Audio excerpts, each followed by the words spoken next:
Today, we're tackling a topic that sounds like a plot straight out of an action movie: the SuperCartel.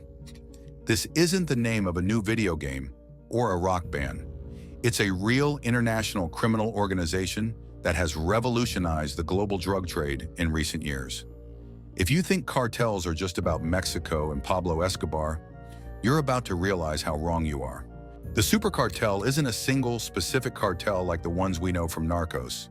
It's more of a loose coalition, a kind of super team made up of several powerful criminal groups that join forces to dominate the drug trade in Europe and beyond.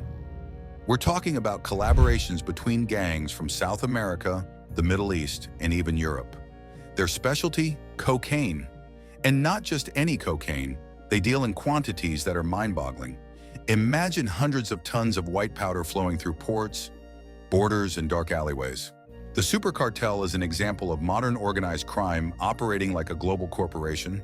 Unlike traditional cartels, which often focus on one region, the SuperCartel spans multiple continents, leveraging a network of connections between different criminal groups. This makes them incredibly hard to dismantle because their structure is decentralized and flexible. They don't have a single leader or headquarters. It's a web of connections that functions like a hydra. Cut off one head and two more grow in its place. The SuperCartel didn't appear out of nowhere. Its roots trace back to around 2010, when the European drug trade began taking on a global character. At that time, criminal groups realized that instead of fighting each other for a slice of the pie, it was better to join forces and share profits. That's how this group was born. Their operations span multiple continents, from Colombia, where cocaine is produced, to Dubai, which became their financial hub, all the way to Europe, where the coke ultimately ends up. It's estimated that the SuperCartel controls up to 1/3 of Europe's cocaine market.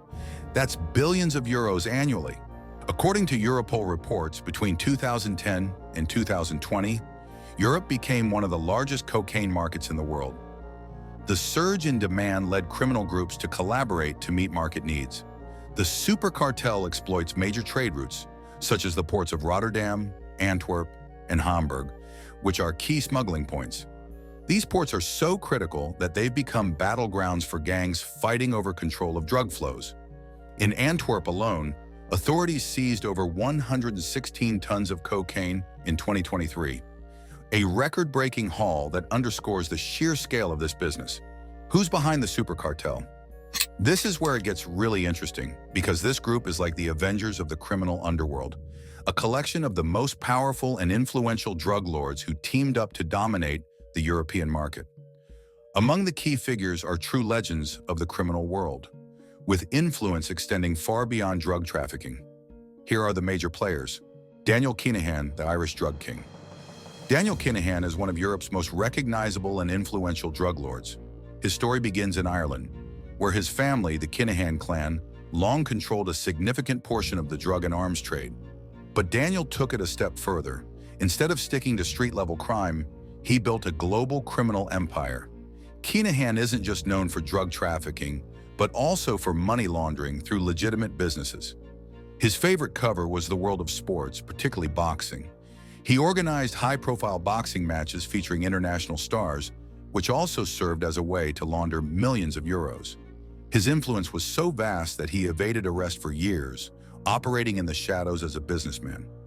In 2022, the US imposed sanctions on him and offered a $5 million reward for information leading to his arrest. Despite this, Kinahan reportedly still lives in Dubai, surrounded by luxury and out of reach of European law enforcement. His story is a perfect example of how organized crime infiltrates legitimate sectors of the economy. Ridouan Taghi, the ruthless leader of the Mafia. Ridouan Taghi was a figure who struck fear into both rivals and his own men. As the leader of the Mafia, the most powerful criminal gang in the Netherlands, Taghi controlled a huge portion of Europe's drug trade. His management style can be summed up in one word: ruthlessness. Taghi was known for his paranoid approach to security. He ordered hits on anyone who dared to testify or even speak about him openly. His gang was responsible for a string of brutal murders, including the killings of lawyers and witnesses who stood up to his empire. In 2019, Taghi was arrested in Dubai, But even behind bars, his influence remains immense. The Mafia still operates, and his followers are willing to defend their leader at all costs. Taghi exemplifies how organized crime uses violence to maintain control. His arrest was a major blow to the SuperCartel, but it didn't spell the end of his operations. Quite the opposite. His network persists, and his people are ready for anything. I've covered the Mafia in a separate video, so feel free to check it out. Edin Tito Gačanin, the Bosnian drug kingpin. Edin Gačanin, aka Tito, was another key figure in the SuperCartel structure. This Bosnian drug lord was a critical link between European crime groups and cocaine producers in South America. His smuggling network was so extensive that he controlled a significant portion of Europe's cocaine flow. Gačanin operated from Dubai, which served as his base. From there, he coordinated the transport of tons of cocaine through European ports using sophisticated methods like double-bottom containers and submarines.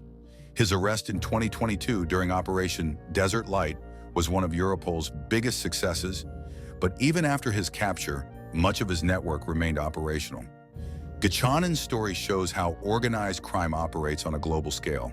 His connections stretch from Colombia through Dubai to Europe, making him one of the SuperCartel's most important players. How do they manage all this? The key is logistics and technology. The SuperCartel uses state-of-the-art smuggling methods, from port containers to submarines and private jets. But that's not all. They rely on encrypted communication apps to coordinate operations and evade law enforcement. By the time authorities caught on, these criminals had already built a full-fledged empire. Another critical factor, corruption. They've got pockets full of bribes, from crooked customs officers to government officials. This isn't some street gang, it's a well-oiled machine. In 2020, French police hacked EncroChat, an encrypted messaging app used by criminals worldwide. This led to the interception of millions of messages, revealing the SuperCartel's vast operations. Hundreds were arrested, and tons of drugs and millions in cash were seized. Yet even after this blow, the SuperCartel quickly rebounded, switching to alternative communication channels. Every story has an ending, but for the SuperCartel, it's far from clear-cut. In 2022, Europol launched Operation Desert Light, one of the biggest strikes against drug trafficking in Europe.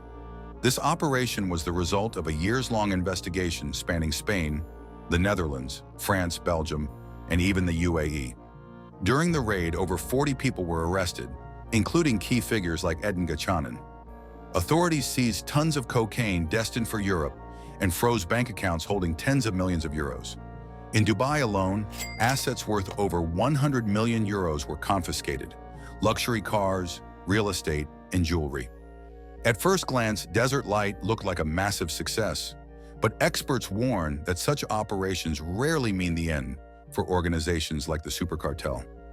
If anything, they're just a temporary setback, after which the group often rebuilds, sometimes even stronger than before. Remember, the SuperCartel isn't a traditional cartel with a single leader and hierarchy. It's a network of alliances between criminal groups that cooperate while maintaining autonomy. Arresting one or even several bosses doesn't collapse the whole operation. Others quickly fill the void, and new players may emerge. Take Daniel Kinahan. Despite international sanctions and arrests in his circle, he remains at large. His influence is so deep-rooted that even after Desert Light, his network persists. The same goes for Ridouan Taghi. His arrest in 2019 didn't destroy the Mafia. Moreover, the SuperCartel has massive financial resources and connections that help it survive major blows. Frozen bank accounts are just the tip of the iceberg. Most of their money is hidden in complex money laundering schemes involving real estate, shell companies, and even sports. Experts predict the organization may regroup and return in a new form. History shows that even after high-profile arrests, like El Chapo, cartels like Sinaloa don't collapse. They reorganize. The same could happen here. One possible scenario is fragmentation. Without key leaders like Gačanin, individual groups may start operating more independently, potentially leading to internal conflicts. On the other hand, this could also open doors for new players aiming to take over the lucrative drug market. Another possibility is a shift in strategy. The SuperCartel might go even deeper underground, avoiding large-scale operations that draw attention. They could also expand into regions with weaker oversight, like West Africa, already a key transit point for drugs. Operation Desert Light was a milestone in the fight against drug trafficking, but it's not the end of the SuperCartel. Criminal organizations like this are remarkably resilient. Their ability to adapt and rebuild is staggering. As long as there's demand for drugs, there will be groups willing to supply them. The battle against the SuperCartel isn't just about arrests and drug seizures. It's also a fight against corruption, money laundering, and financial systems that enable these operations. Without a comprehensive approach, combining law enforcement with preventive measures, the SuperCartel, or groups like it, will continue to thrive. The SuperCartel isn't just a story about bad guys in suits. It's a case study in how the drug trade has evolved in the 21st century. Gone are the days of cartels fighting over territory with machetes. Today, it's a global corporate enterprise. This business fuels other crises: money laundering, corruption, and violence. It affects all of us, even if we don't realize it. Drug trafficking isn't just a criminal issue, it's a social and economic one. The cocaine trade generates massive profits that are laundered through financial systems, distorting economies and politics. Meanwhile, drug-related violence destabilizes entire regions, from South America to Europe. That's all for today. I hope this episode gave you insight into what the SuperCartel is and how it operates. If you enjoyed this, give it a thumbs up and subscribe so you don't miss future deep dives. Thanks for watching, and see you in the next episode.